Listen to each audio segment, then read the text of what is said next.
Kaya hindi pwede tayong tumigil, mga kapatid ko sa lugar na ito. Hindi pwedeng magpahinga, hindi pwedeng mag-chillax-chillax dahil po mabilis ang oras at panahon. Parang linggo lang kahapon, amin po ba? Kagabi nga po ay bago ako matulog, natanggap ako ng mensahe doon sa street namin. Nasa 70s na rin siguro yon yung namatay. Nakita na lang siya sa sahig nakahiga. Ha? 80 plus na po yon.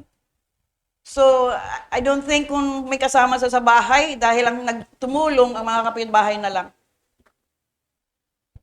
Yun po nangyayari. Hindi mo alam kailan. Dahil kung alam niya mabawian na siya ng buhay, di nagbihis na yun. Ano na lang eh. Nasuot niya yata yun, diaper. Nakahiga na lang sa sahig.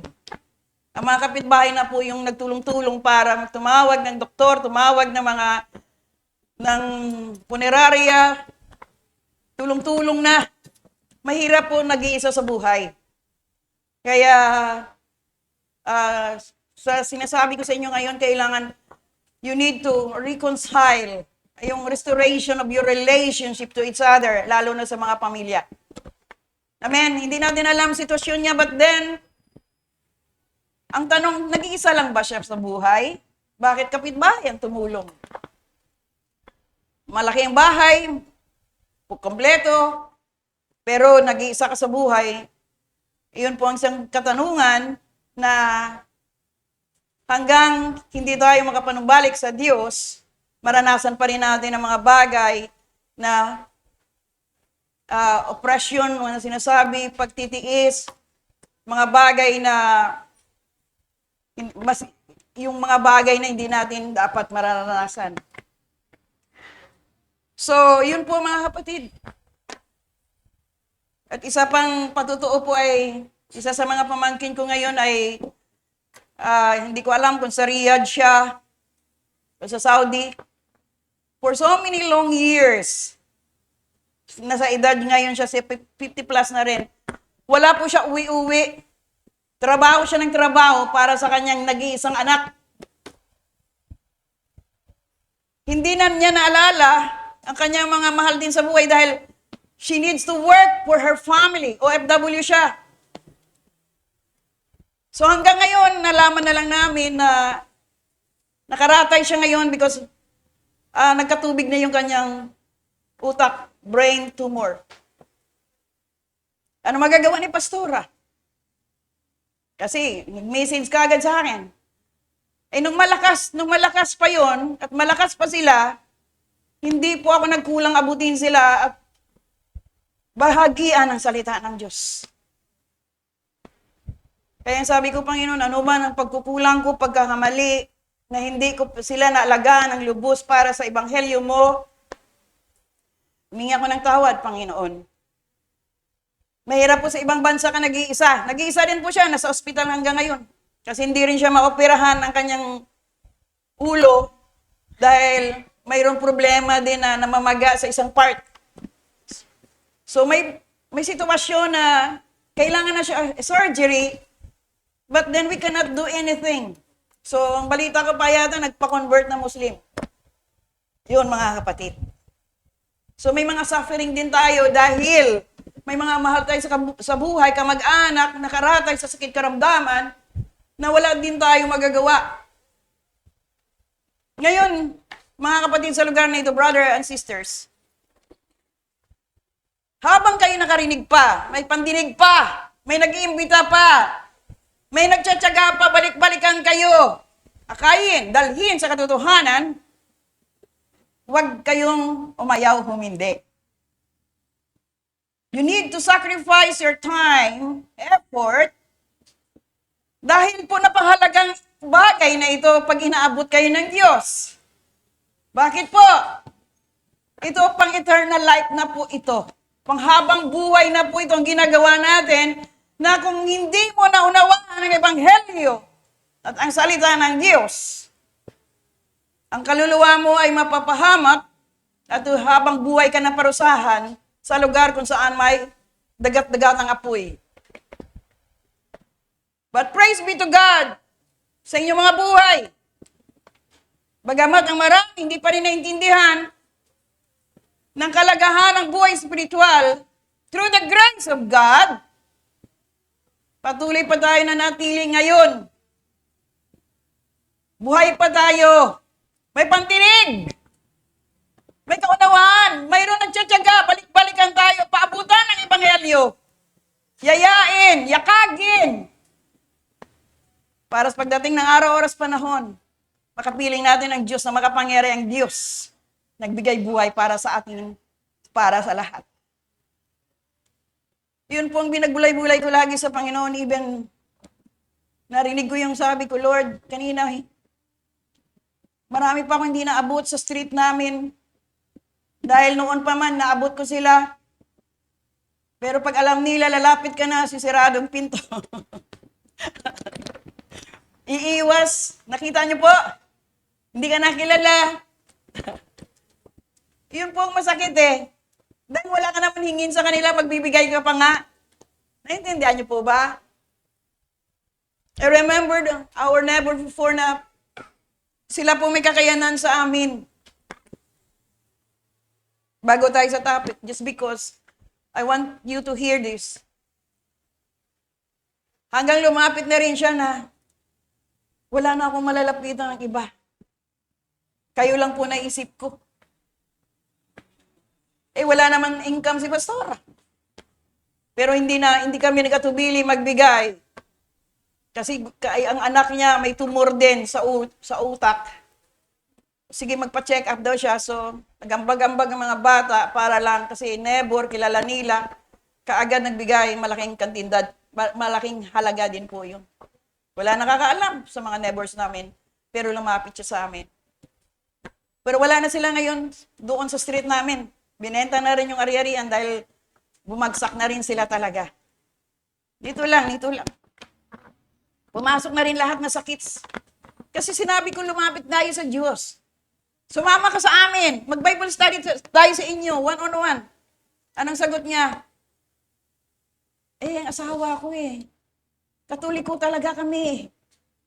Nakakalungkot, ano? Binabasa mo ng katotohanan just because of their beliefs, traditional belief, hanggang naputulan na siya ng daliri sa paa dahil nga diabetic. Hanggang may nangyari, pati bahay nawala na rin. Why I am saying this to you, mga kapatid? Sa ngayon, okay pa tayo.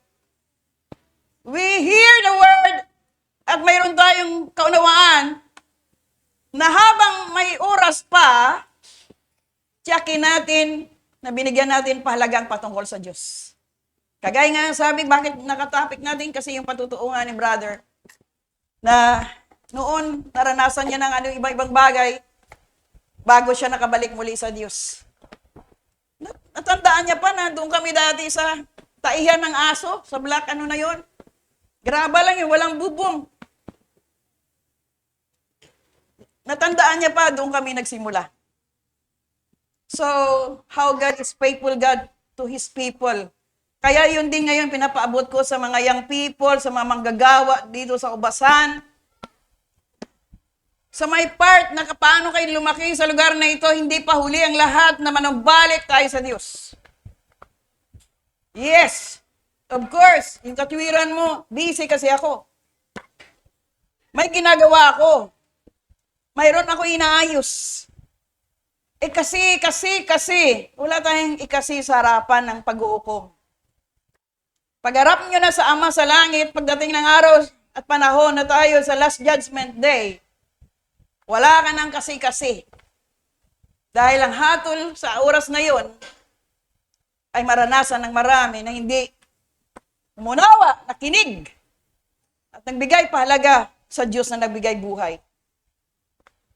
Why I reminded you this? Because napakahalaga mo sa harapan ng Diyos. Nais ng Diyos ka na pagpalain. Nais ng Diyos ka iligtas. Nais ng Diyos ka bigyan ng lugar na ikaw po habang buhay kasama niya. But the problem is, hindi mo binigyan pansin. Tama po ba?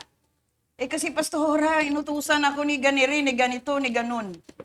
You need to stand firm to your faith. Na kailangan manindigan dahil ito habang buhay ka sa tagumpay o habang buhay ka sa kaparusahan. This is the last thing that we need to do to understand how God is a faithful God to His people. Amen po ba? Minsan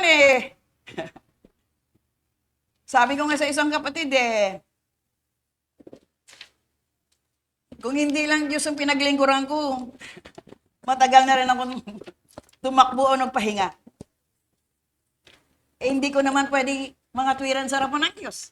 Hindi naman ako pwede magsabi, Lord, sila na muna, hayaan mo na sila. Titigas ng ulo Hanggang may buhay, mahalaga po ang Diyos. Amen po ba?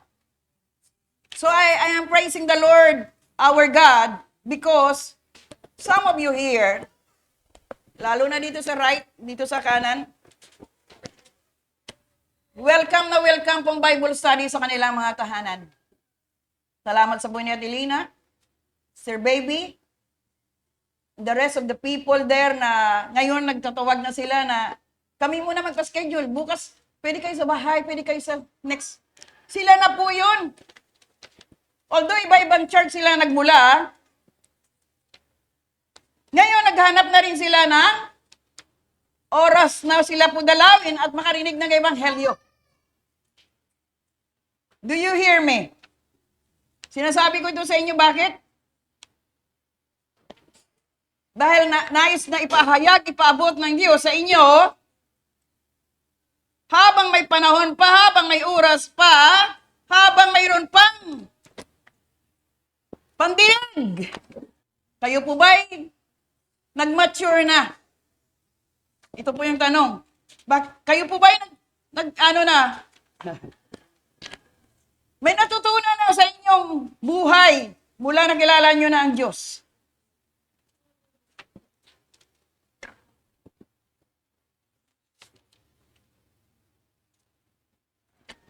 Mayroon po ba?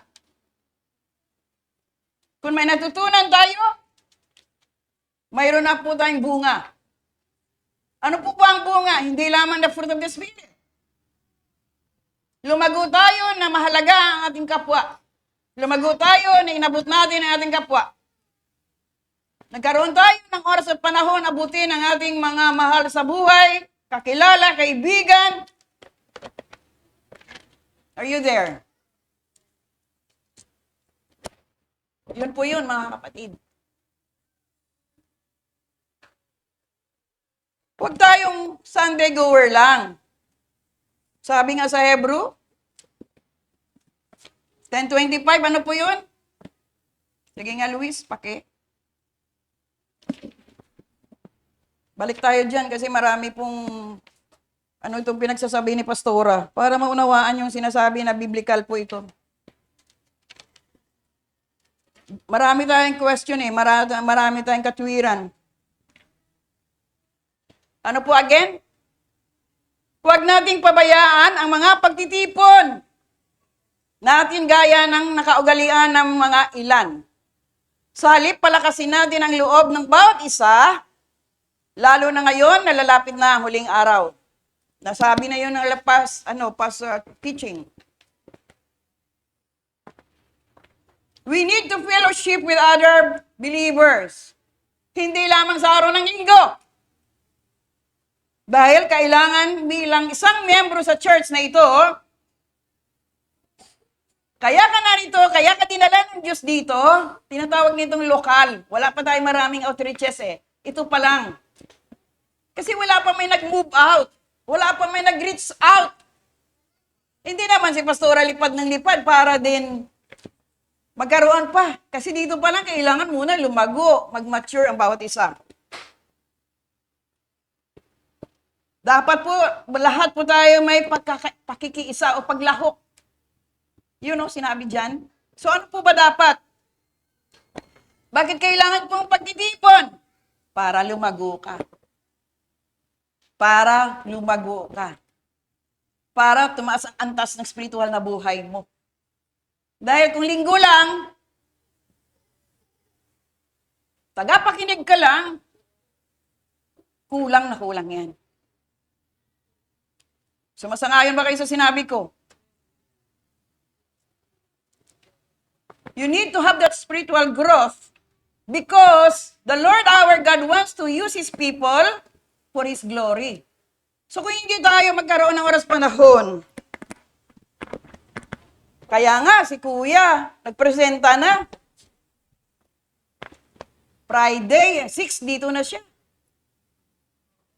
Kung sino maaga makauwi, sino maaga galing sa work, sa trabaho, sa eskwela, hanggang 12 dito daw siya eh. Yun po yun, walang sweldo yan. Yun po voluntarily. Para lang kung sino ang mga twiran, wala na ikatwiran. Hindi ko kasi alam, busy po ako eh. Wala akong alam eh. Naintindihan niyo po? Sino ba mga worship team dito? Yung worship team. Parang 2, 3 na lang bang worship team? Paano lang yung mga datihang magagaling kumanta, umawit? Anong buhay mayroon tayo ngayon? Yes, Lord. Yes, Jesus. Kampante ka na lang ba sa ginagawa mo ngayon? Nawala ka ng commitment sa Diyos? Hindi ka nag-commit kay pastora o kanino man. Yung covenant na sinasabi, covenant between you and the Lord. Lalo na may talento ka, yun lang maibigay mo sa Diyos eh. I praise the Lord for the life of Brother Lloyd. Busy din yan eh. Pero dami niyang labanan. Maraming labanan din buhay niyan. Marami din pong gusto niya i-overcome. Pero praise God, nandito siya every Sunday. Naintindihan niyo po? Hindi siya tumitigil. Alam niya, ang Diyos niya, may makapangyarang Diyos, gagawa at gumawa, gagawa pa rin sa buhay niya. Eh, naisip ko rin na you need to communicate to each other. Worship team. Mga manggagawa sa basa ng Diyos. To encourage one another. Eh, busy kasi pastora, may work. Eh. Gusto mo mawala na ng work? Nakuha niyo po para may time ka kay Lord. Ano ba sabi ni brother kanina? Kahit ano gagawin niya, hindi maintindihan, pakiramdam niya eh, no? Pabalik-balik ng ospital eh, wala naman findings. Gusto niyo ganon? Sige nga, iiyak ako sa Lord. Of course, hindi naman ganon si Pastora. Because I understand, some of you here, breadwinner kayo sa pamilya. Some of you here because of your education. Gusto nga kayo natin umangat lahat eh. Lahat nito umangat. Makalaya sa kawalan, makalaya sa kahirapan, makalaya sa anumang gawa ng panggigipit. Yun. Pagsusupil ng kaaway. All you need to do is come back to God. Come back to the Lord Jesus. Kagaya na sinabi ni Brother Reggie, nag-message siya sa isang brother para lang kung may gawain. Yun is a matter of choice. Ayaw niya na yung buhay niya na hirap, pagod na pagod. Gusto niya na nga, matulog na eh. Narinig niyo kanina? Gusto niya na, pagod na daw siya. Gusto niya ng pahinga. Eh, yan Diyos po, alam kung ano ang puso niya, isip niya. Kaya, yun, binigay ng Diyos ang desire niya. Hoping and praying kayo din, mga kapatid. Hindi katwiran kasi po ang dami kong ginagawa. May labahan. Di ba? Eh, marami akong kuskusin. Marami akong ginagawa, nagluluto, nagtitinda. Nakuha niyo po ba? Pagod na po ako, gusto ko rin magpahinga. Pero, sa Diyos kasi hindi naman tayo mga tuwirang pero eh. Hello? Kung mayroon lang kami service every Friday, papunta pa dito. Gabi na kasi matatapos eh. Sa edad namin ni Papa eh. Sa araw lang nga, pag pumunta kami ng Merkulis, hirap kami magpaypay dyan ng tricycle. Singilan kami 250. Bayad pa rin kami, nagti-300 kami. Alam nyo ba pag Wednesday dito, hindi nyo alam yun. Tinataga din kami ng mga tricycle dyan eh. Sabi ko, habang buhay sila mahirap kasi masyado silang, dyan lang sa gate, 150, from here. Sige nga. Naiintindihan nyo po ba? E kala nila may pera eh. Hindi naman, halata. Yun po yung mga kapatid.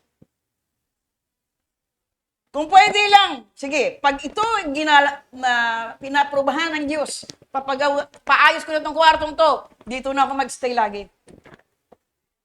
Hindi na kayo makawala. Araw-araw ko kayo bisitahin. Makikikain ako sa bahay nyo. Parang ayaw nyo eh. Ano, pag-pray nyo si Pastora, let the will of God be done. Pag ito naayos to, sabi ko sa iyo eh, wala na uwian to eh. Tingnan mo yung kapitbahay namin, laki ng bahay, nag-iisa sa buhay. Kita na lang, nakahiga na doon, buti nga, hindi na matigas kasi naunat pa yung katawan niya eh.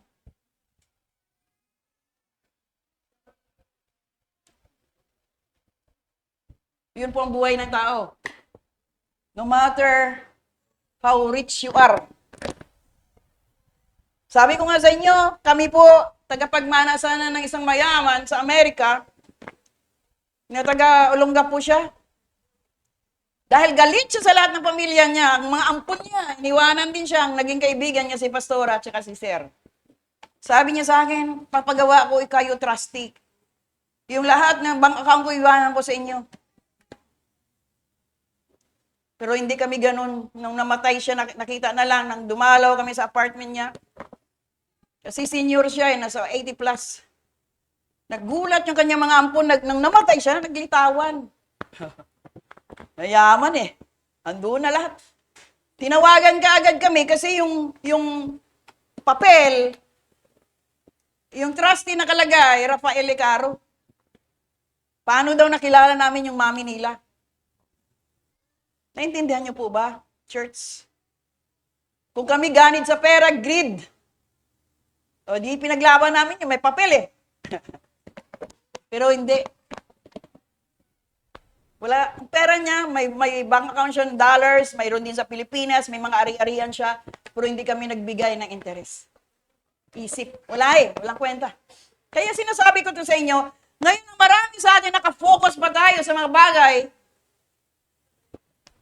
money is the root of all. Ano yung sabi ng preaching? The love of money is, so dapat mahalin pang pera o hindi? Ang pera, sabi ng mga anak ko si mama, ang katwiran iba. Ang pera hindi tinatago, ang pera ginagastos. Kasi alam nila wala akong ipon. Parang kandidato lagi. Hindi naman ako nawalan. Hindi naman ako nagutom. Naintindihan niyo po ba mga kapatid? Ang susi po, paglapit, pagdilog, pagtiwala sa Diyos. Kaya yung mga nagtatrabaho ngayon, huwag tayo masyadong gahaman. No, masakit yun? Gahaman. Naintindihan niyo? Nung namatay yung, sabi ko nga sa'yo, naging ampun na din namin yun kasi lagi namin dinadalaw, dalan pagkain din. Wala. Yung collection niya dami. Collection niya sapatos, damit, bag. May pera pa siya sa mga bangko, iniiwanan sa amin yung ano, ito. Hindi, hawakan mo lang yan, buhay ka pa eh. Kaya pala mamamatay na. Hindi ko binigyan palaga. Nagintindihan niyo po ba? Nagbibili na, hindi pa rin namin binigyan palaga.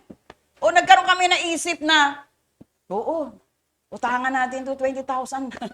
Kasi matanda lang to, hindi na ako singilin. Wala po kami puso niyan kasi alam namin may pera. Lakas ng hangin. Sige po. So sa madaling salita mga kapatid, why God has given us now a warning. Masyado tayo focus sa mga bagay samantala at material o mga bagay na needs. Sometimes, once, I want this, I want that. Pero hindi naman kailangan. Ano ba kailangan natin? Food, clothing, or shelter? Ano po ba dapat? Food, clothing, shelter. Pero, kung naintindihan natin mga kapatid, the most important thing in our lives today, dapat magkaroon ka ng contentment of the heart. Kung ano mayroon ka, kontento ka na. Wala ka nang iniisip pa, gusto ko yan, I want that, I want this, I want those. Dahil wala lahat yan. Bali, wala lahat yan on the last day na tayo harap sa last judgment day. All of those things na ginugulan mo ng oras at panahon, walang kwenta lahat yan.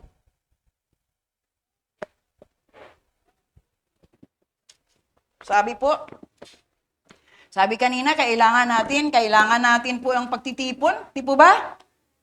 Dapat makikiisa tayo paglahok para lumago tayo sa buhay spiritual. Wala ka nga desire eh. Tinanggal na nga natin ang Wednesday. Friday. Ayaw ko kasi si Kuya magtuturo eh. Sino gustong magturo? Di ikaw. Ayaw mo naman kasi wala ka na rin narating pa. Masakit masabi ni Pastora, but it's the truth.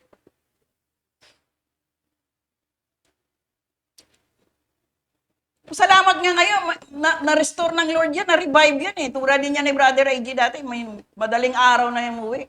Sakit sa ulo yan. Nakita niyo po. Problema ko sa laapat yan dahil po hindi nakikinig yan. Pero mabait ang Diyos, mabuti ang Diyos. Tandang-tanda niya anong gagawin niya sa'yo para manumbalik ka sa Diyos. Gusto niyo yung pag-pray ko kayo? Hallelujah. Brother?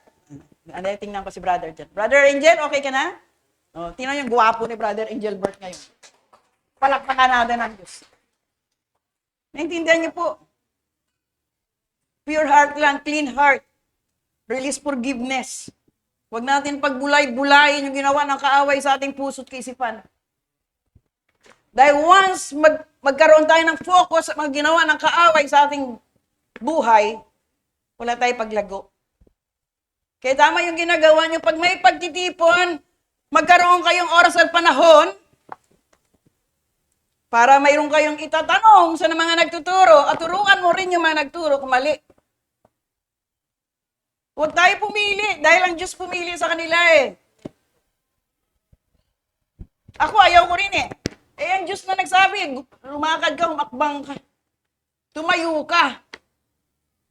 Para pagpalain kita. Pagpapala hindi material, nasa akin na lahat eh.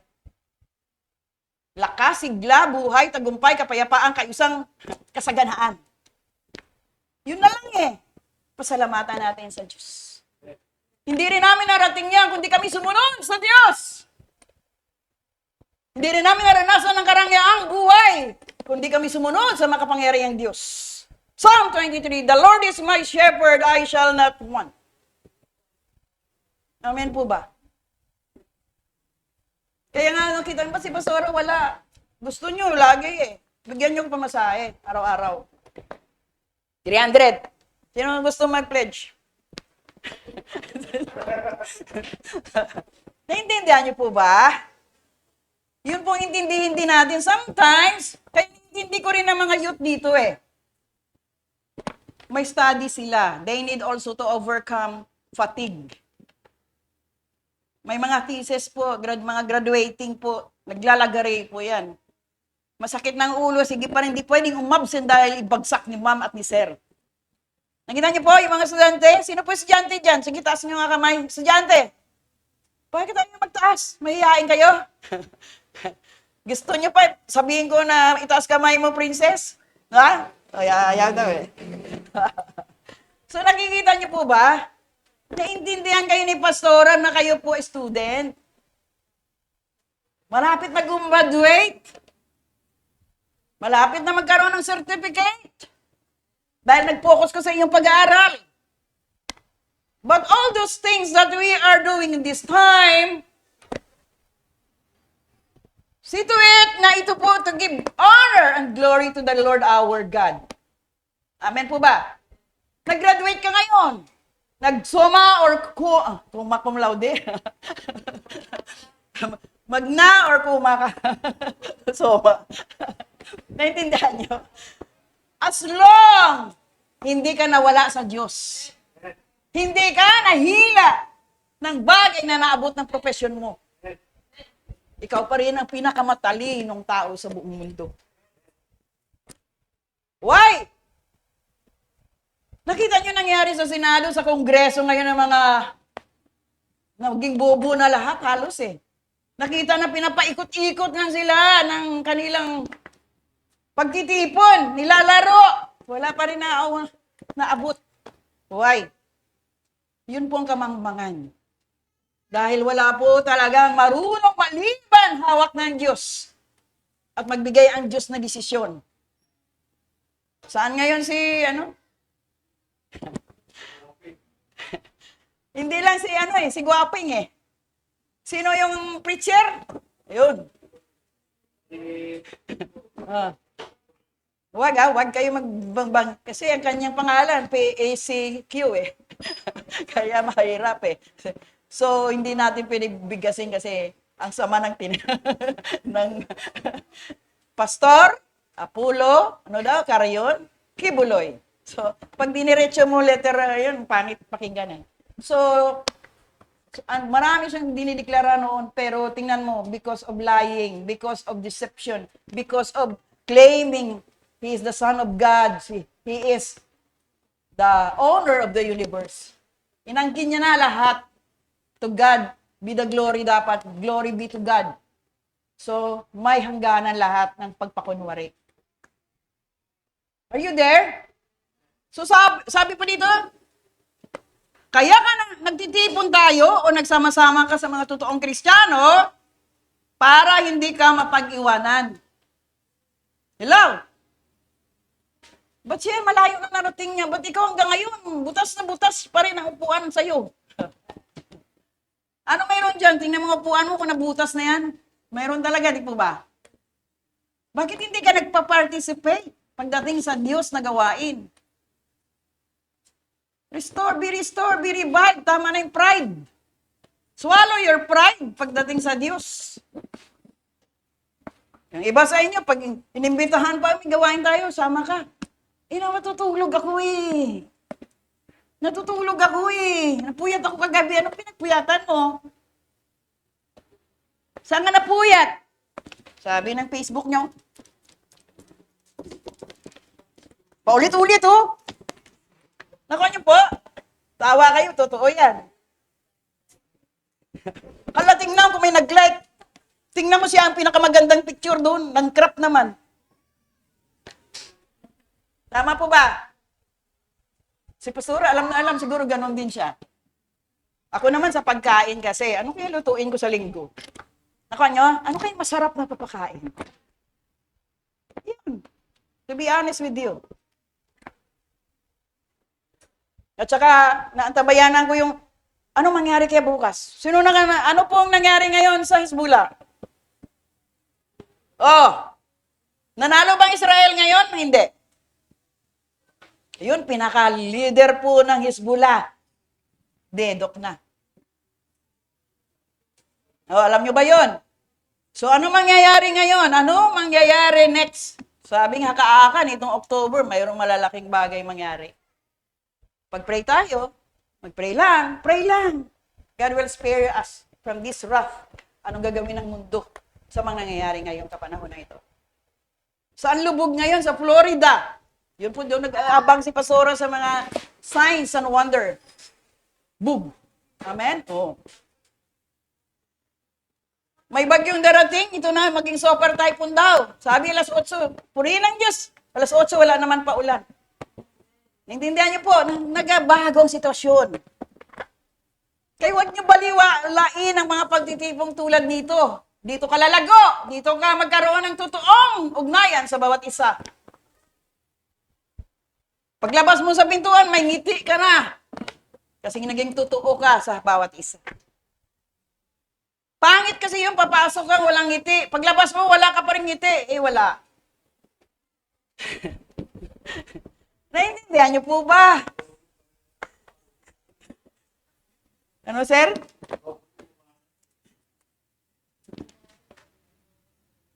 Lalo na mga kapatid nating baguhan. Pag mayroon kayo tatanong, magtanong kayo.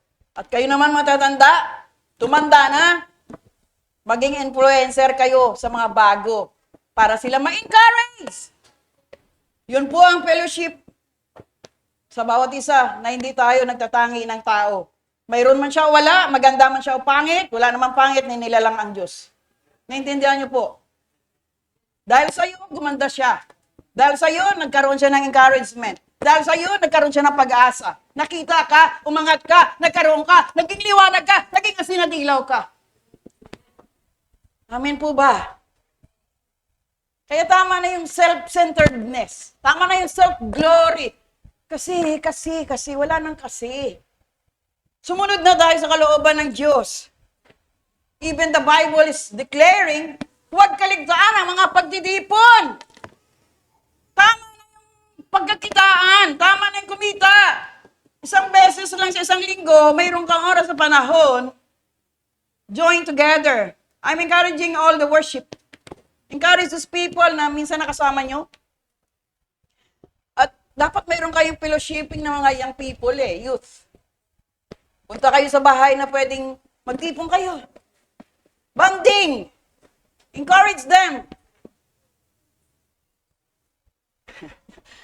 Tama po ba? Brother, huwag lang isang alagaan lahat.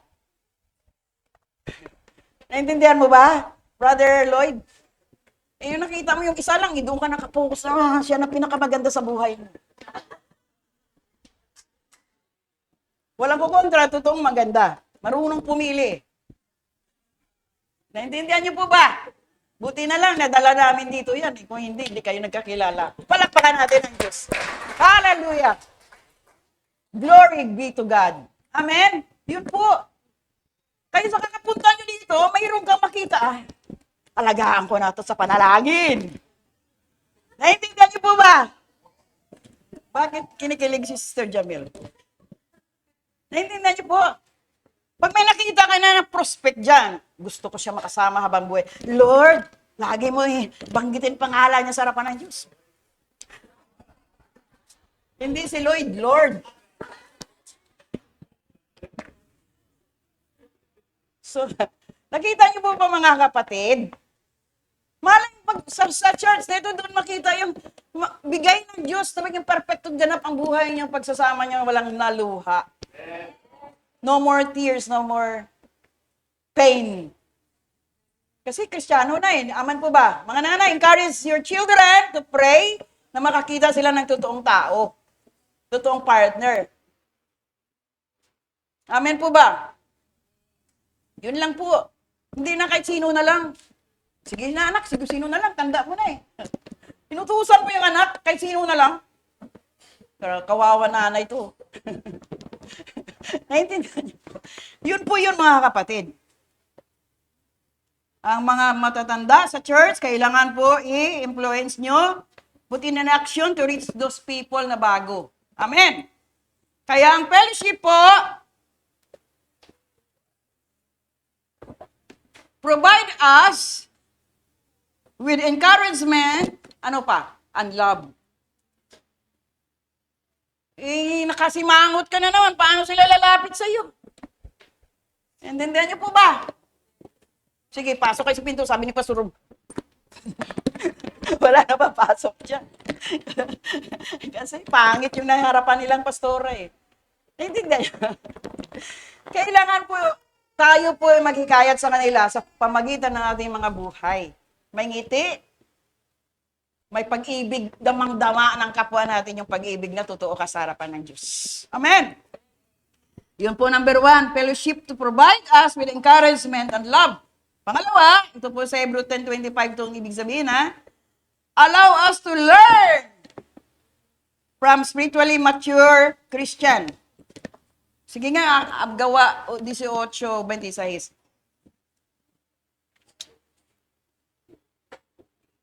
Ha? Acts yung Acts. Gawa 18:26.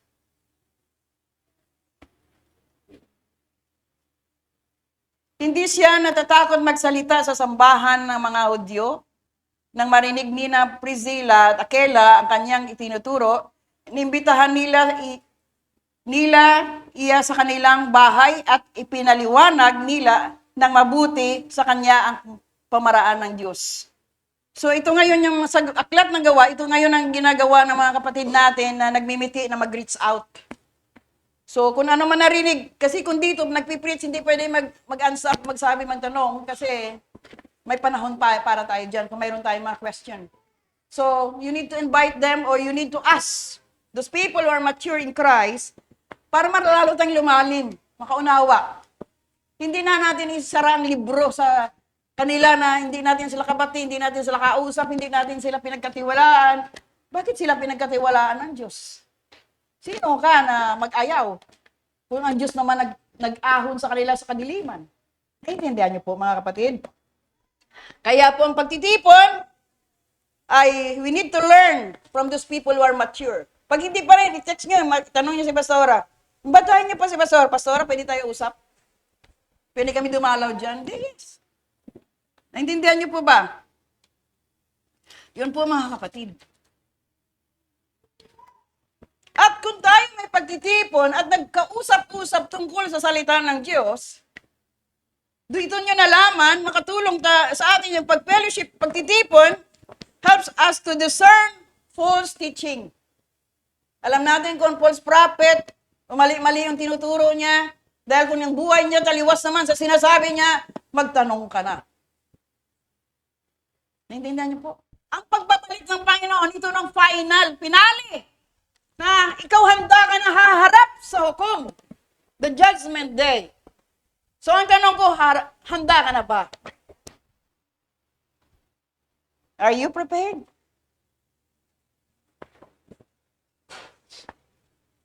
Prepared na ba tayo? Sabi ng isip mo ngayon, oh.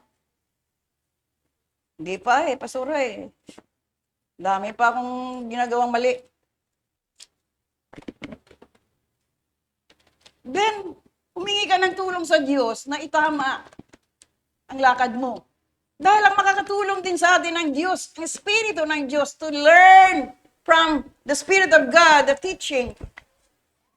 Siya po makapagbigay sa atin ng guide. Kaya nga may kasulatan, may instruction ng Biblia para may sundan na tayo. Eh kung wala ka ring time magbasa, bumasa, makipag-fellowship, makinig, hindi ka talaga lalago.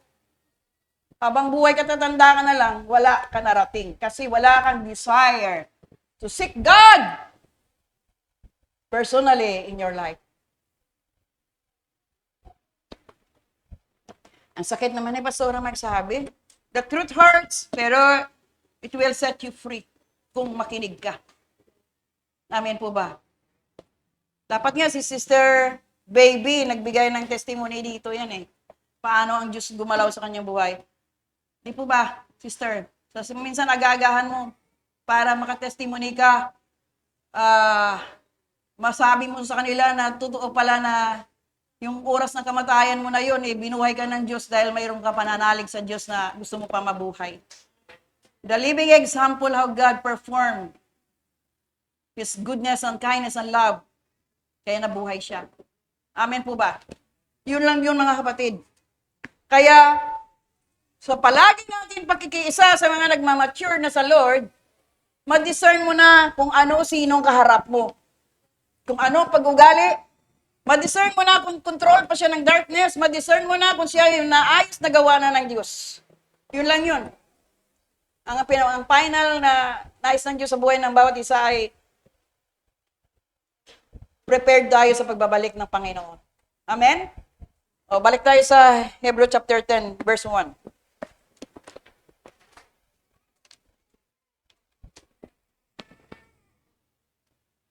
Ayun, kautusan. So, sige, mag-pray muna tayo ulit. Wala, nagtuloy-tuloy na eh. Tunay nga, Panginoon, sa oras na ito, naway may naunawa, narinig na.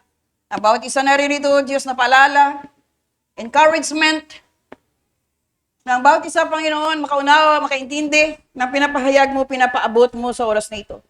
Dakilang Diyos, salamat sa pribileyo na patuloy namin minimiti, O Diyos, makita ka ng mukhaan.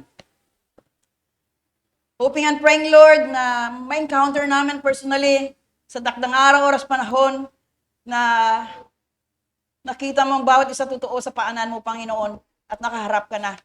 Kaya Lord, again, we thank you for your words today that continue to increase the faith of many, continue to enlighten, continue to encourage its heart. Hear, O God. Kaya maraming salamat, O Diyos, sa banal mong Espiritu Santo, aming tagapagturo. Patuloy kami makauna, makarinig, makaranas. Ang iyong presensya napakalaga sa lugar na ito na magbigay sa kanila ng paalala. Kaya dakilang Diyos, salamat sa pribileyo na ginawa mo, binigay mo, pinagkaloob mo na sa mga anak mo na rito, nagmimiti makasunod sa kalooban mo. Kaya Lord, thank you for your words. Anoint your words, anoint every ears, O God, to hear. Kaya maraming salamat, dakilang Diyos, sa pangalan ni Jesus. In Jesus' name we pray, amen. So sabi sa Hebrew 10, ang kautusan ay anino lang ng mabubuting bagay na darating kailanman, ay hindi ito nakakapagpabanal sa mga taong lumalapit sa Diyos sa pamagitan ng mga handog na inalay nila taon-taon. If you remember last Sunday, alam ko na tackle po yung tungkol sa paghandog, pag-alay.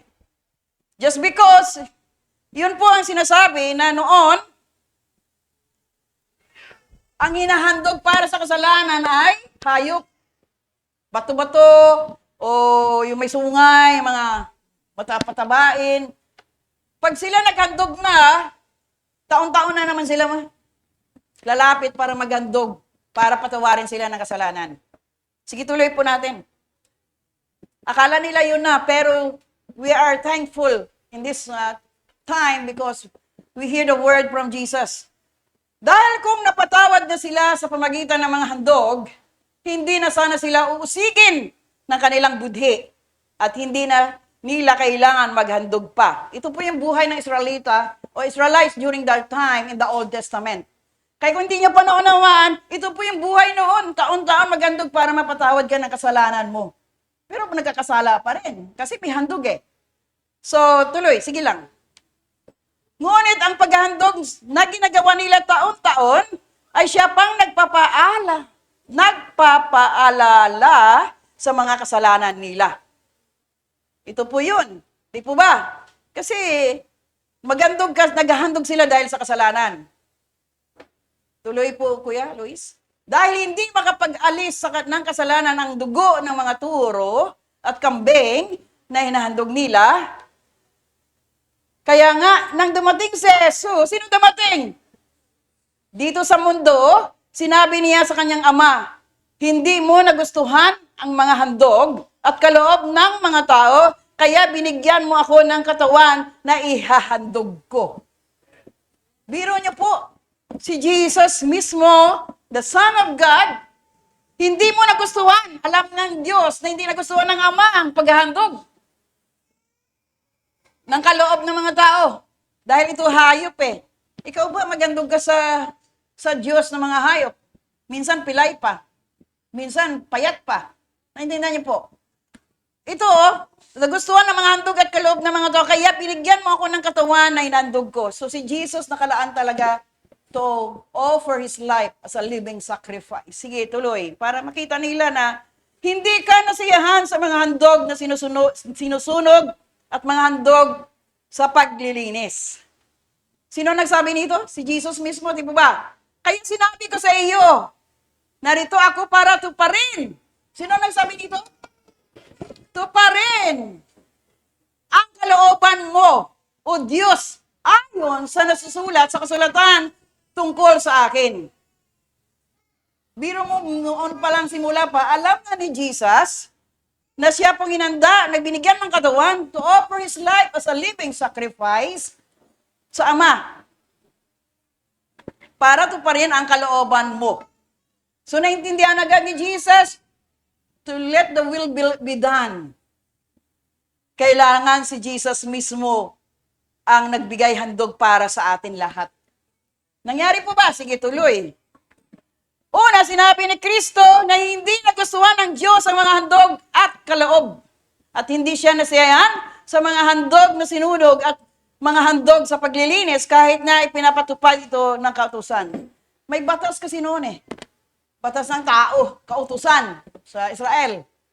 So sa mga kanilang mga lahi ng mga Hudyo.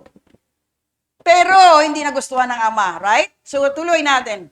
Pagkatapos sinabi niya sa kanyang Ama, nandito ako, inulit nandito ako para sundin ang kalooban mo, kaya inalis ng Diyos ang dating paraan ng paghahandog upang palitan ng paghahandog ni Kristo. Sino ang nag-alis? Kaya inalis ng Diyos, ang Diyos mismo, ang dating paraan. Ayun po nangyari sa atin, yung mga traditional belief, tradisyon na pag-aalay ng paghahandog. Wala na po dapat yan. Kung ano pong sabi ng Biblia, dahil si Jesus mismo naintindihan niyang kalooban ng Ama. Amen po ba? Ang dating paraan ng paghahandog upang palitan ng paghahandog ni Kristo. So, intindihin po natin ng mabuti, tuloy. At dahil sinunod ni Jesucristo ang kalooban ng Diyos, sinunod hindi. Sinunod. Nilinis niya tayo sa mga kasalanan natin sa pamagitan ng minsang paghahandog ng sarili niya. Ito dapat may utang na loob tayo. Dahil lahat po tayo ay may kasalanan. Makasalanan. Fall short of the glory of God. Sa Roma po ito. Naintindihan niyo po ba? Siya na po naghandog para sa lahat ng ating mga kasalanan. All we need to do is come back to God. Palagahan natin si Jesucristo sa buhay natin. Makipag-ugnayan tayo araw at gabi. Bigyan natin siya palaga sa ating buhay. Buong buhay. Yun lang kapalit. Lahat ng kasalanan mo, blotted out. Burahin agad ng Diyos yan kung totoo ka naglalapit sa Diyos. Intindihan po ba natin? Nangingi ka ng tawad ngayon, maya-maya, ginawa mo na naman ulit. Yun po yung hindi tama. Pag sinabi na, repent and sin no more. Wala na, tapos na. Dahil yun po ang pagpahalaga mo sa Diyos. Do you hear me? Tuloy po. Naglilingkod ang mga pari, araw-araw, at paulit-ulit na nag-alay ng ganong ding mga handog na hindi naman nakapag-alis ng kasalanan. So, pari mismo naghandog sila, di po ba? Mga high priest po ito. Naghahandog po sila doon sa tabernacle. Kaya tingnan mo, pagpasok doon sa Holy of Holies, na yung mga karapat-dapat ng high priest, bakit pagpasok nila hindi na makalabas? Hinila na lang yung kadena. Kasi pagpasok mo doon sa kasalanan ka, patay ka. Yun po nung panahon. Panahon ni Moses. Panahon po ng mga Old Testament. Tayo ngayon, wala nang ibang naghandog ng buhay maliban ng Diyos. All you need to do is come back to God and repent and sin no more. Yun lang. Hindi mahirap. Kaya lang mahirap kung pinalagaan mo ang makabundong bagay o pita ng laman. Gusto mo, gusto ko lang mangyari sa buhay ko eh. Yun ang lust of the flesh. Dapat yung gusto ng Diyos. Gusto ni Jesus sa ating buhay. Do you hear me? Mahirap, pastora, kasi na lifestyle ko na, nakaugalian ko na yung ganyung buhay eh. Then, it's a matter of choice. Piliin mo na yung tama habang buhay ka na doon.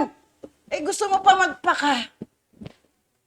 lugmok sa kasalanan na wala talaga kang patunguhan maliban ng dagat-dagatang apoy. Yun o, mga pari na mismo paulit-ulit nag-aalay ng handog. Pero hindi naman nakapag-alis ng kasalanan. Sige, tuloy po. Ngunit si Kristo ay minsan lamang naghandog para sa ating mga... Sabi mo, wala naman ako kasalanan, pastora. Ano ka? Wala ka kasalanan? Talaga? Sige, tumayo nga dyan, walang kasalanan. Kung di kita babatuhin. Sabi po dito, ngunit si Kristo minsan lamang naghandog para sa ating mga kasalanan at hindi na ito maulit kailan pa man. Isang beses lang siya napako. Bakit Taon-taon ka bakit taon-taon mo siniselebrar na patay ang Diyos? Sabi doon, isang beses lang at hindi na maulit-ulit. Pero sa turo ng maraming reliyon, taon-taon po nangingilin. Ayan hindi na paulit-ulit. Pagkatapos dito, umupo na siya sa kanan ng Diyos. Ay, biro mo sabihin, patay ang Diyos ngayon, huwag ka maligo. Taon-taon yun. Sabi ng mga may reliyon. Tuloy po. At hinihintay na lang niya ngayon ang panahong pasukuin sa kanya ng Diyos ang mga kaaway niya. Tuloy po, sige. Kaya sa pamagitan lang ng minsang paghahandog, ginawa niyang ganap magpakailanman ang mga pinabanal niya. So yung pong antayin natin, church.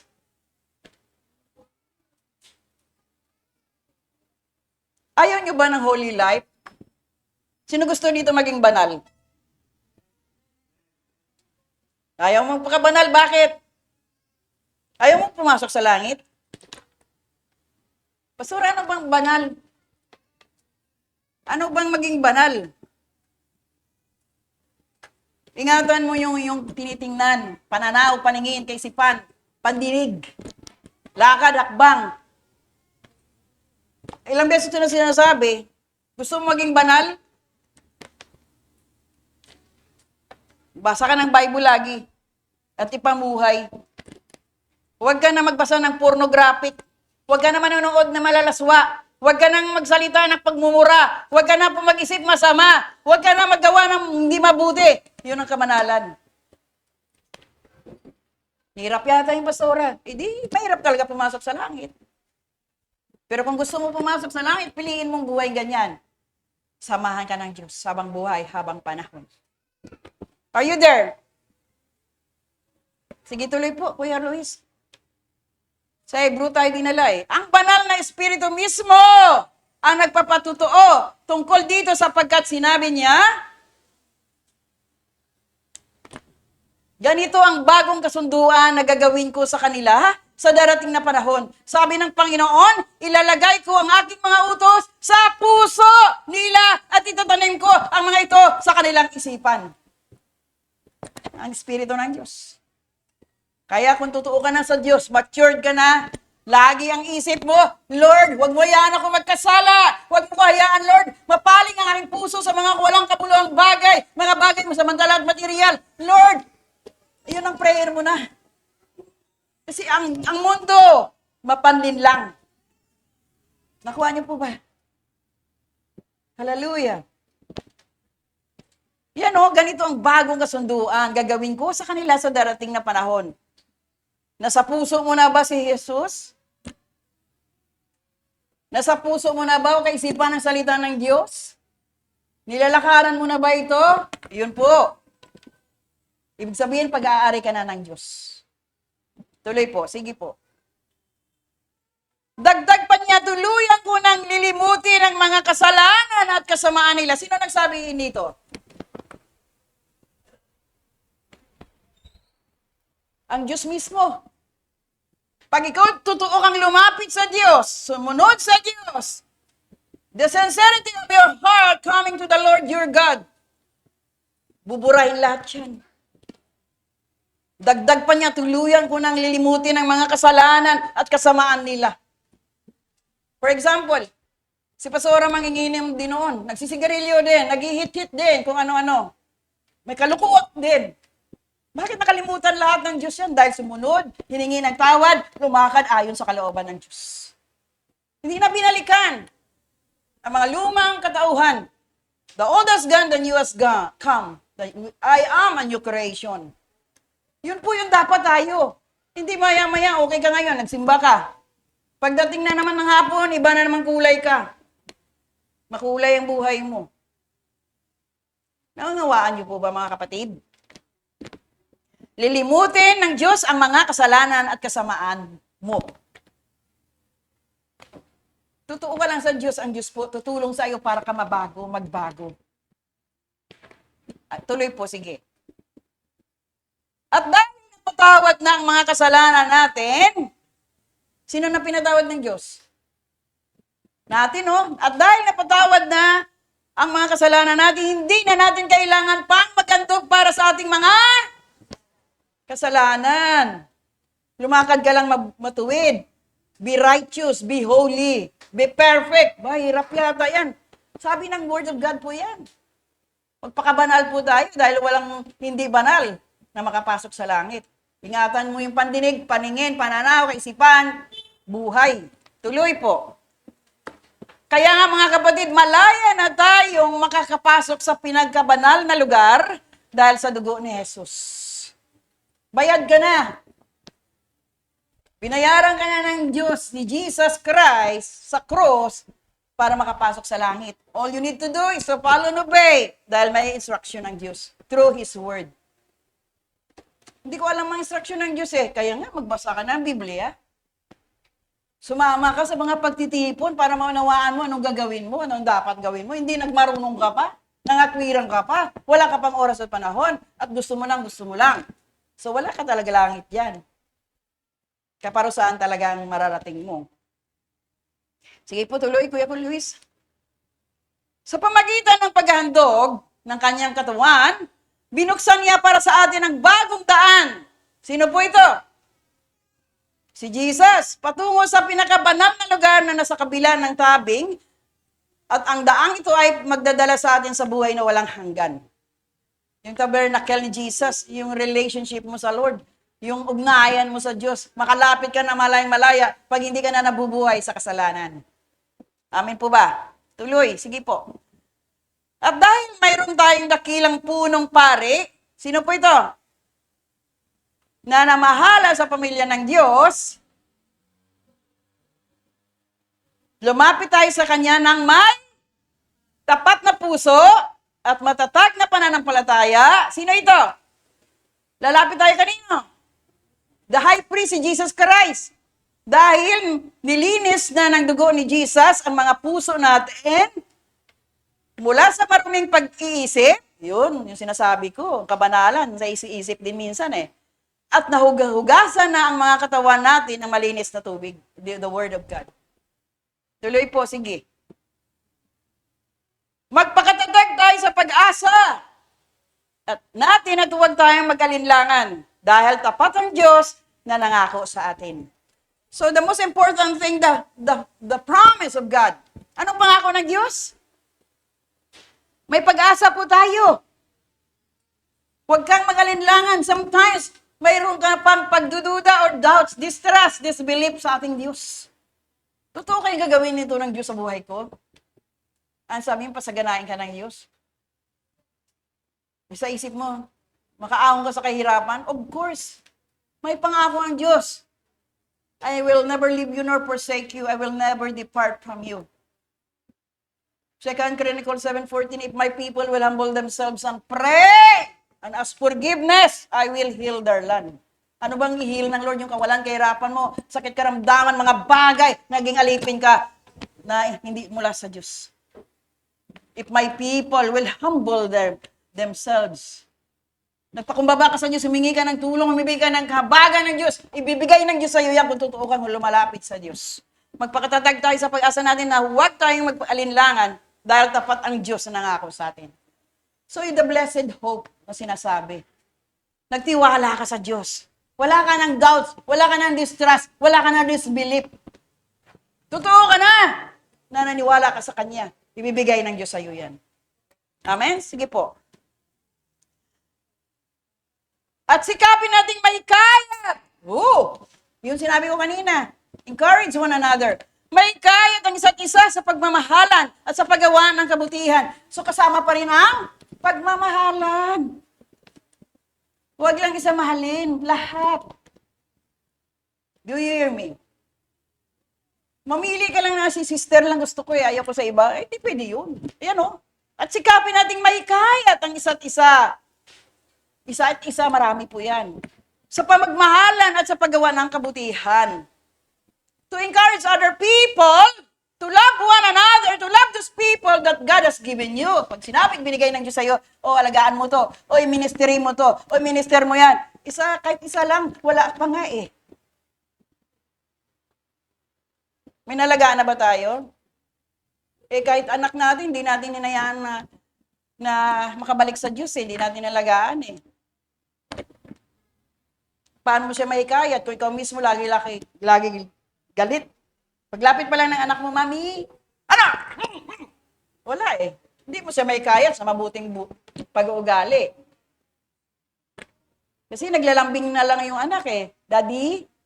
O bakit? Paano mahikayat yan? Na may pag-ibig dyan, pagmamahal dyan. Lumalapit pa lang eh. Takot na lumapit yung bata or sino man. Dahil lumalabas na yung pangil mo. Nakuha niyo po?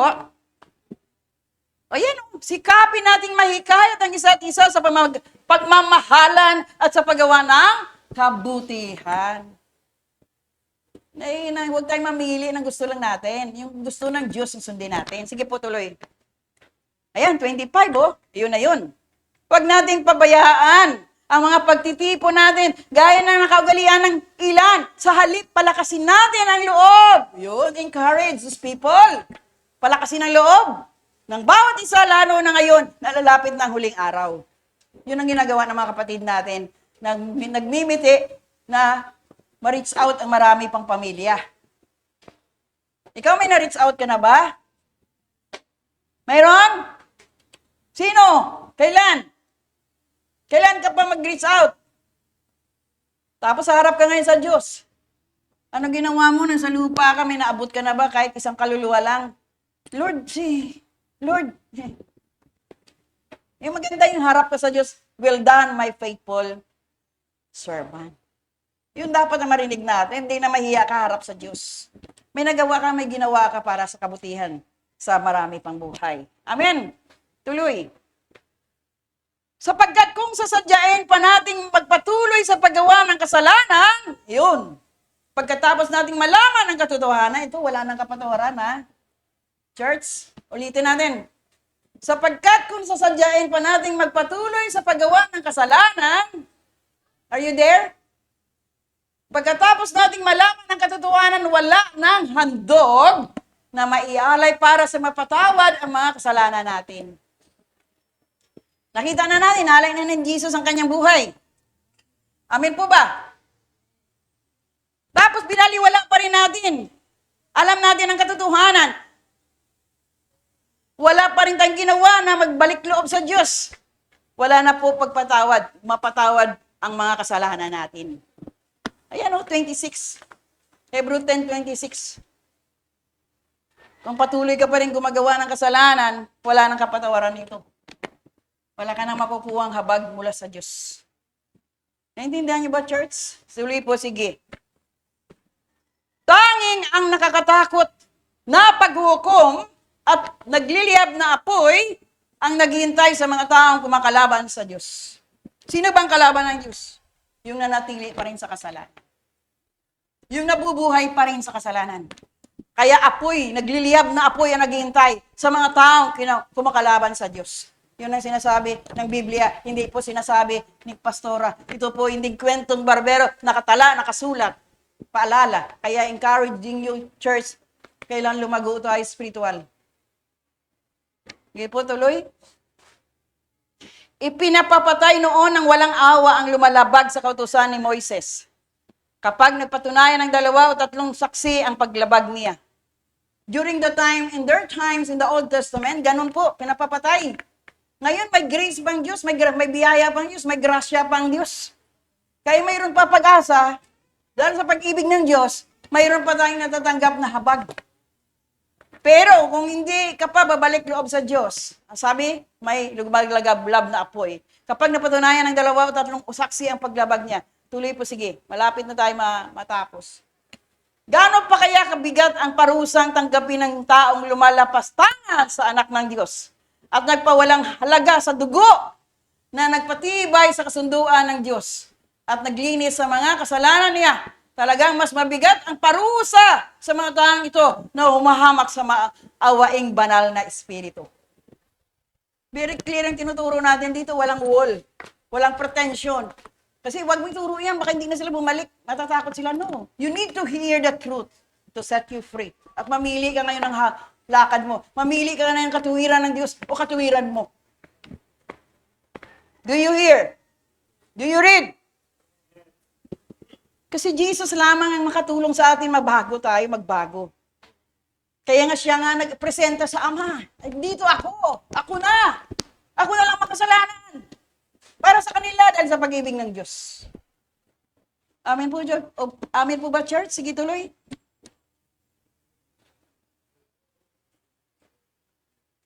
Sapagkat kilala natin ang Diyos na nagsabi, ako ang maghihiganti, ako ang magpaparusa. At mayroon ding nakasulat na ganito, hahatulan ng Panginoon ang mga taong sakop niya. See? Ito hindi na kwento lang eh. Binabasa na lang natin at ito pinapaunawa sa atin at ina-encourage kayo na huwag nating kaligtaan ang patungkol sa panlangit na bagay o spiritual na buhay. Makakatulong na malaki sa inyo paglago. Tuloy po. Kakilakilabot ang kahinatnan ng mga hahatulan ng Diyos na buhay. So kung hindi ka pa ngayon nakaintindi, parang wala ka pa rin kaunawaan kaisipan, kausapin mo ang Diyos personally. Kasi siya lang makapagbigay unawa sa iyo. Kakilakilabot ang kahinatnan. Bakit? May parusa habang buhay. Remember, church? Eternal life. Walang kamatayan kung saan ka dadalhin. Yun ang nakakakikilabot talaga. Tuloy. Alalahanin ninyo ang nakaraang panahon. Noong una kayong naliwanagan, dumaan kayo sa matinding hirap pero tiniis nyo ito at hindi kayo nadaig. Yun pong patutuo kanina ni brother. Nakuha nyo? Dami niyang. Alalahanin nyo ang nakaraang panahon noong una kayong naliwanagan. Nakita niyo po, nakalaya siya. Pero matinding hirap din ang kanyang na-overcome. He overcome the flesh. Pero tiniis niya ito at hindi kayo nadaig. Yun po dapat. Overcome mo yung flesh mo na hindi ikaw masunod ang kalooban ng Diyos. Tuloy po. Kung minsan nilipusta kayo at pinag-usig sa harapan ng mga tao, at kung minsan na may dinadamayan nyo ang mga kapatid na dumaranas ng ganitong pagsubok. Naintindihan ko ito. Sa totoong nang lumalapit sa Diyos, maraming pagkukutya, pag-uusig, rejection, accusation, bulong-bulong. Yun po, maranasan ng totoo na yung lumalapit sa Diyos. Pero hindi dapat tayo mapadaig dahil alam mo kung saan ka patungo. Yung gantimpala ng Diyos. Amen? Amen po ba? Kung minsan, nalapusta kayo at pinag-uusig, mga born again ba yan? Ba't ganyan, mahirap pa rin? Huwag nyo silang dindihin dahil darating araw, kayo po mananagumpay. Titiis muna tayo sa mapag-usig. Pero pag na-overcome mo yan, kapatid na dumaranas sa mga ganitong mga pagsubok, tuloy po. Dinadamayan nyo ang mga kapatid na nakabilanggo. At kahit inagawan kayo ng mga ari-arian, yun naman sakit, no? Tiniis nyo ito ng may kagalakan dahil alam ninyong mayroon kayong mas mabuting kayamanan na hindi mawawalan kailanman. Ano po ito? Yung kaharian ng Diyos. Yung langit na inandaan ng Diyos sa iyo. Naintindihan niyo po ba mga kapatid? Ganito po yun eh. Pag ikaw sumunod na sa Diyos, sabi nga ng maraming ayoko dyan, maraming bawal. Maraming bawal. Bawal magkasala. Hindi dapat magkasala. Dapat po maging matuwid, banal, sakdal na pamumuhay at may takot sa Diyos. Yun po yun eh. Hindi reliyon. Dahil kung reliyon lang, handog-handog ka lang. Punta ka ngayon, magkumpisal ka, maya-maya gagawa ka na naman ng kasalanan. Hindi po yan. Kailan totoo ka na sa harapan ng Diyos na nagawa ka na, binago ka na ng salita ng Diyos. Sige po, kunti na lang. Kaya huwag kayong mawala ng pananalig sa Diyos dahil may malaking gantimpalang nakalaan para sa inyo. Mayroon reward, great reward, church. Tiis lang. Endurance lang kailangan yan, endure up to the end para matanggap mo yung biyaya ng Diyos. Tuloy po. Kailangan ninyong magtiis para masunod nyo ang kalooban ng Diyos at matanggap nyo ang ipinangako niya. Ito po yung labanan natin eh. Yung reward ni Jesus. Siya na kasi nagbayad. Sumunod na lang tayo sa kalooban niya. Wala na tayong pag-usapan pa. Naintindihan niyo ba, church? May pangako para matanggap niyo ang ipinako niya. 37. Sapagkat sinasabi sa kasulatan, sandaling panahon na lang. At darating na siya, hindi na siya magtatagal. Itong kinakatakutan ko eh. Handa ka na ba kayo sa pagbabalik ng Diyos? Are you sure? Kasi po, Pastor, kala ko kasi matagal pa. Sabi ko nga, anytime, any moment eh. Kaya nga, narinig niyo ba ang turo last Sunday? Yung 1,000 taon, isang araw, sa harapan ng Diyos. Sabi nga ni Kuya, hour na lang eh. Yung sa Diyos, hour na lang. Sapagkat sinasabi sa kasulatan, sandaling panahon na lang at darating na siya, hindi na siya magtatagal. Bakit ito binigay sa ating mensahe ngayon? Bakit may encouragement, mayroon warning? Sabi ko, Lord, anong gusto mong ipahayag? Ano pong kalooban mo, Lord? Ano pong mensahe nais mo? Yun ang hinihingi ko sa kanya kagabi. Sapagkat sinasabi sa kasulatan, sandaling panahon na lang at darating na siya, hindi siya magtatagal. Tuloy po. At mabubuhay ang taong tinuring kong matuwid dahil sa panampalatayang niya. Kaya napakahalaga yung faith mo sa Diyos. Ngunit kung tumalikod siya sa akin, hindi ko na siya kalulugdan. Ayan, ha? Basahin niyo ulit ang Hebrew chapter 1 hanggang 39 yan. Pagbalik niyo, hingin niyo sa Diyos, bigyan kayo ng karunungan. Tuloy pa rin, sige. Ngunit hindi tayo kabilang sa mga tumalikod sa Diyos. Ikaw ba yan? Hindi ka tumalikod sa Diyos at nagpapahamak, kundi kabilang tayo sa mga sumasampalataya at naliligtas. Ligtas ka na ba? Church? Are you sure?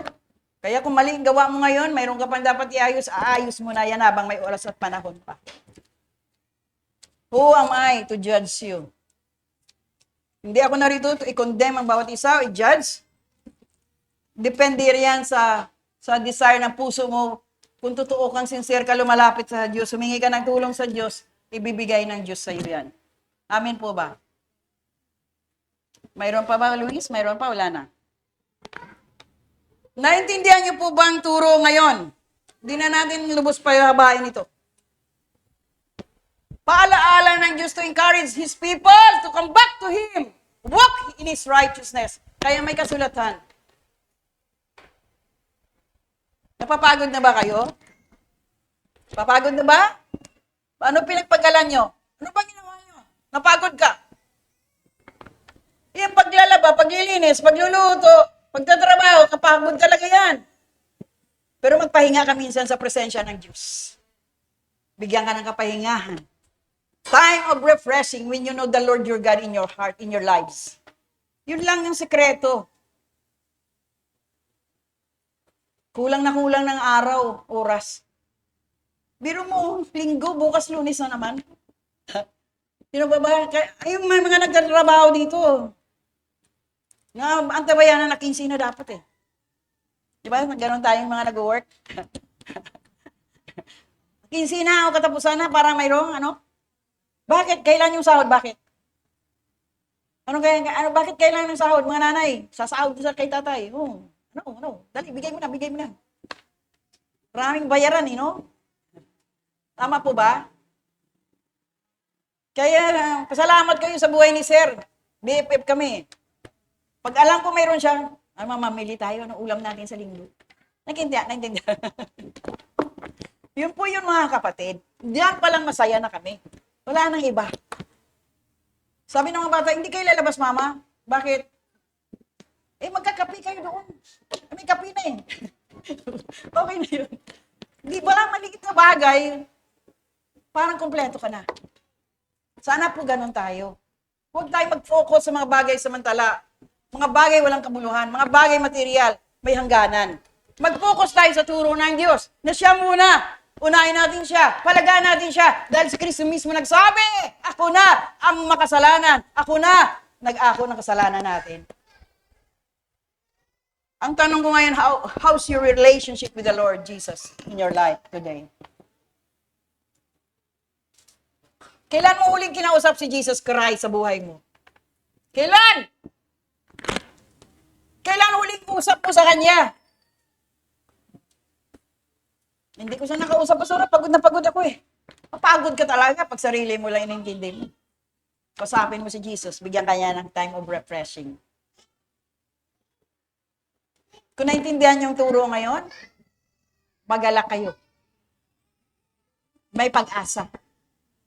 May pag-asa, hope. May faith. Yung faith mo, kailangan. At may pag-ibig, love. Yun po yung suma total dyan. Kaya yun ang turo sa Hebrew. Oh. Dati, naghahandog. Dati po, nag-aalay pa ng mga hayop. Kambing, ano pa yung turo? Hindi na yun, dahil paulit-ulit lang nagkasala. Isang beses lang ginandog si Jesus sa krus. Tayo po blotted out ng kasalanan kung ikaw nagbalik loob na sa Diyos. Di ka pa rin ba naniniwala hanggang ngayon? Na mahal ka ng Diyos? Minahal ka ng Diyos? Pinag-alayan ka ng buhay ng Diyos? Ba't hanggang ngayon nagmamatigas pa tayo? Sabihan mo kapitbahay mo, kaibigan mo, kakilala mo, mga mahal mo sa buhay, na may impyerno, totoo. May kaparusahan. Huwag ka matakot sa kanila. Diba? Huwag ka matakot. Pag hindi mo binigyan pera, murahin ka pa. Oh. In Jesus' name, lumayas ka Satanas. Wala kang karapatan sa buhay niya. Tama yung ginagawa niya. Dahil ang Diyos po sabi kanina, ang Diyos po siya po yung haharap doon sa mga taong pinalipusta ka. Amen? So salamat sa buhay ng bawat isa naririto. Hindi na natin hayaan na agawan pa tayo ni Satanas ng buhay mula sa Diyos.